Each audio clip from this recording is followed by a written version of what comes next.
Pahlavi text translated by E.W. West. Part 1, The Bundahis, Sacred Books of the East, Oxford University Press, 1860. Chapter 17. On the nature of fire, it says in Revelation that fire is produced of 5 kinds, namely, the fire Bereze Savang, the fire which shoots up before Uharmazd, the Lord, the fire Bohu Frgan, the fire which is in the bodies of men and animals, the fire Urazist, the fire which is in plants, the fire Razist, the fire which is in a cloud, which stands opposed to Spengargak in conflict, the fire Spenist, the fire which they keep in use in the world, likewise the fire of Vahram. Of those 5 fires, one consumes both water and food, as that which is in the bodies of men. One consumes water and consumes no food, as that which is in plants, which live and grow through water. One consumes food and consumes no water, as that which they keep in use in the world. And likewise the fire of Vahram, one consumes no water and no food, as the fire Razist. The Bereze Savang is that in the earth and mountains and other things which Uharmaz created in the original creation, like 3 breathing souls, Nismo.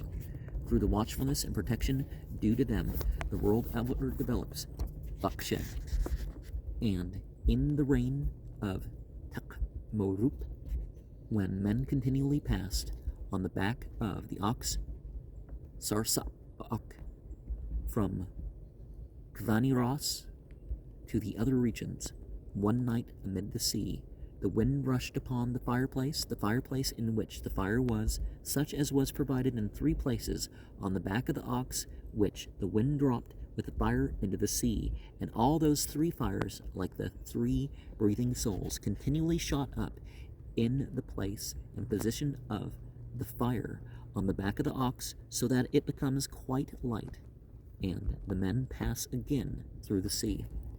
And in the reign of Yim, every duty was performed more fully through the assistance of all those 3 fires, and the fire Frobak was established by him at the appointed place, Dadgas, on the Gadman Homand, glorious mountain in Kava Rizem, which Yim constructed for them, and the glory of Yim saves the fire Frobak from the hand of the Hak.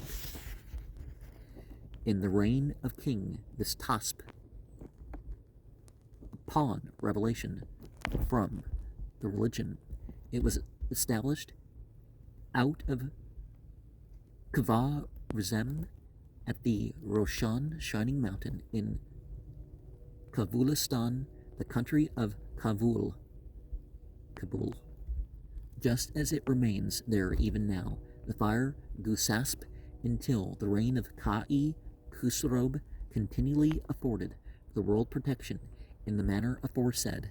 And when Kai Khusrob was extirpating the idol temples of Lake Kikast, it settled upon the mane of his horse, and drove away the darkness and gloom, and it made it quite light, so that they might extirpate the idol temples. In the same locality, the fire Gusasp was established at the appointed place on the Asnavand mountain. The fire Burzin Mitro, until the reign of King Vistasp, ever assisted in like manner in the world and continually afforded protection. And when the glorified Zarathustra was introduced to produce confidence in the progress of the religion, King Vistasp and his offspring were steadfast in the religion of God. And Vistasp established this fire at the appointed place on Mount Ravand, where they say the ridge of Vistasp, Puste Vistaspan, is. All those 3 fires are the whole body of the fire of Vahram together, with the fire of the world, and those breathing souls are lodged in them, a counterpart of the body of man when it forms in the womb of the mother. And a soul from the spirit world settles within it, which controls the body while living. When that body dies, the body mingles with the earth, and the soul goes back to the spirit. And see, so body identity is not it. For some people, that's going to be the most important thing. The other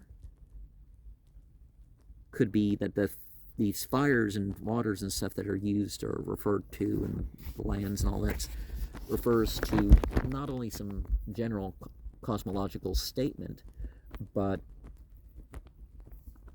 it talks about your own internal operations in a way, just like we can see that in these Vedic texts. And these people were called fire worshippers because they go to the temples, and maybe it was they only worship God, and that seems like it was probably the case at this time mentioned here. But they certainly weren't filled with all these graven images. And so people went in there, and it's like, oh, well, they had the fire. And so they had that big old fire, so that fire must be their god.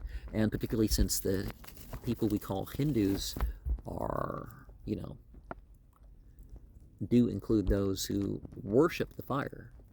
Not just worship with the fire, but worship the fire. It's understandable to a degree, but once people know better that these assumptions were wrong,